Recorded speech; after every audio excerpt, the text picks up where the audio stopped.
നിങ്ങൾ നിങ്ങളുടെ full effort ഇട്ടിരുന്നോ എന്നുള്ള ചോദ്യത്തിന് yes I performed very well, then why did I fail again എന്നാണ് നിങ്ങൾ ചോദിക്കുന്നതെങ്കിൽ നിങ്ങളുടെ പരാജയം നിങ്ങൾക്ക് വന്നിട്ടുള്ളത് നിങ്ങൾക്ക് ഒന്നുകൂടി സ്ട്രോങ് ആവാനുള്ള ഒരു അവസരമായിട്ടാണ്.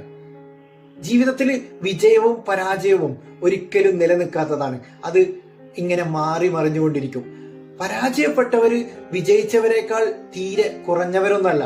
അതുപോലെ വിജയിച്ചവര് പരാജയപ്പെട്ടവരെക്കാൾ ഒരുപാട് കഴിവ് കൂടുതലുള്ള വ്യക്തികളുമല്ല. നമ്മൾ മനസ്സിലാക്കേണ്ടത് വിജയിക്കുന്ന സമയത്ത് നമ്മൾ ആ ഓളത്തിൽ, സന്തോഷത്തിൽ, നമ്മൾ ആ ഒരു രസകരമായിട്ട് അങ്ങനെ മുന്നോട്ട് പോകും. എന്നാൽ പരാജയപ്പെടുമ്പോൾ മെന്റലി സ്ട്രോങ് ആവാനാണ് നമ്മൾ പഠിക്കേണ്ടത്. അതിനെന്താണ് ചെയ്യുക?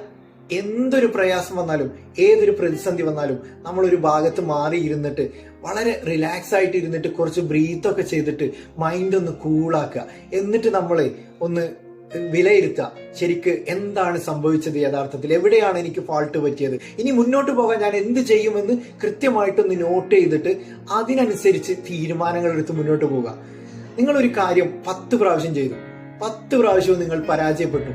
ഇനി അതിൽ നിന്ന് ഇനി വിജയിക്കാൻ എന്താണ് മാർഗം? അതൊരു 100 പ്രാവശ്യം ചെയ്യുക. അപ്പൊ നിങ്ങളുടെ വിജയം കൈവെള്ളയിൽ നിങ്ങൾക്ക് ഒതുക്കാൻ വേണ്ടി സാധിക്കും. ശരിയല്ലേ? ഇത് നിങ്ങൾ അംഗീകരിക്കുന്നുണ്ടെങ്കിൽ ഒന്ന് കമന്റ് ചെയ്യൂ പ്ലീസ്. Thank you.